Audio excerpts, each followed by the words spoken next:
यशोदा मैया प्रसाद बना रही थी। हमारे कन्हैया, हमारे ठाकुर जी माँ के पास गए, जैसे प्रसाद को पाने के लिए हाथ लगाने वाले मैया, ए कन्हैया दूर रह जा, दूर रह जा, ना छूना। ठाकुर जी बोले क्या भयो मैया, काहे को तू दूर दूर कर बे। यशोदा मैया कहती है लाला जी मैं ना बताऊंगी, अपने बाबा से पूछ ले। अब ठाकुर जी नंद बाबा के पास आए, बाबा आज कौन सो त्योहार है जो मैया मोह छीने तक ना देवे प्रसाद। बाबा बोले लाला आज के दिन इंद्र की पूजा की जावे। इंद्र की काय बात पे पूजा करें बाबा?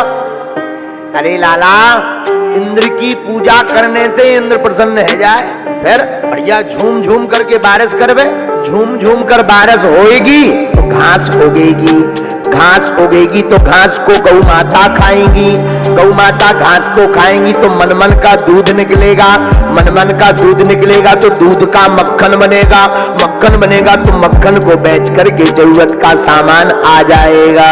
भगवान बोले बाबा ये तो इंद्र की ड्यूटी है, वहां को घूस देने की क्या जरूरत है, पूजा करनी ही है तो गोवर्धन नाथ की करो।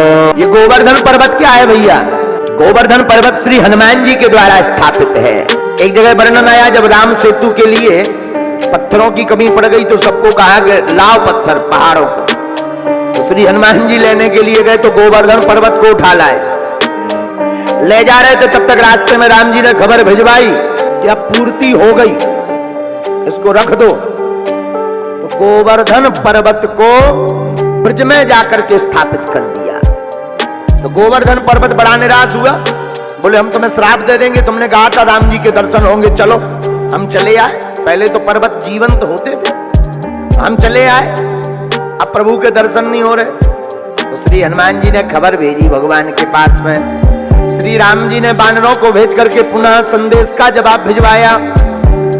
गोवर्धन पर्वत से कह दो चिंता मत करो, अगर तुम अभी आओगे तो केवल कुछ देर दर्शन होंगे, हम कुछ घड़ी बाद लंका चले जाएंगे, कहना निराश मत हो, तुम हमारा ध्यान करते रहो, हम जब द्वापर युग में कृष्ण बनकर आएंगे तब 7 दिन तक तुमको ही दर्शन देंगे।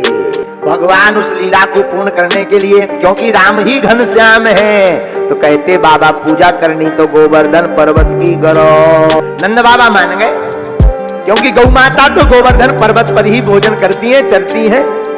नंद बाबा बात मान गए, सारे ब्रजवासी गोवर्धन पर्वत की तलहटी में आए। आकर के बताओ लाला कैसे पूजा की जाए जे तुम्हारे देवता की?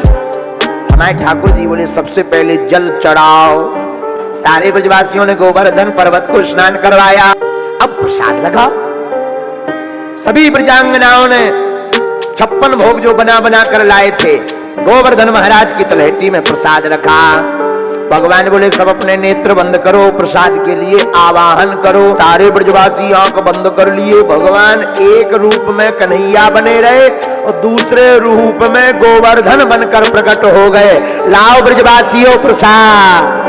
सब ब्रजवासी चौंक गए, हे भगवान जो देवता तो बड़ो खतरनाक है, एक ही बेर में प्रकट होगा। यशोदा मैया धीरे से बोली कन्हैया बा इंद्र की तारीखे की पूजा करत करत जिंदगी है गई, बाने अपनी शकल तक नहीं दिखाई के फोटो खिंच जाए, लेकिन तेरो देवता बड़ो प्यारो है। कन्हैया बोले क्यों मैया?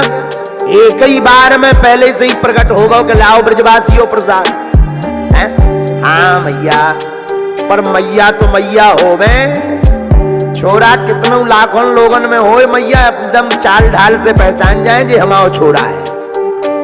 मैया बोली कन्हैया जे बता, जैसी तेरी नाक वैसी जा देवता की नाक, अंतर इतना है तेरी साइज छोटी जागी बड़ी, जैसी तेरी आंखें वैसी जा देवता की आंखें, अंतर इतना कि तेरी साइज आंखन की छोटी जागी बड़ी।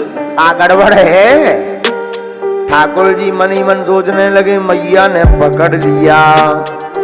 अब भगवान जयति वचन रचना है, बात बनाने में माहिर।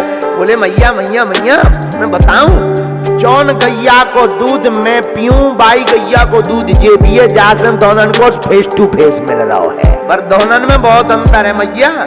अच्छा ठीक है ले, अब लाला क्या करना है? मैया परिक्रमा लगानी है। बोलो गोवर्धन नाथ की।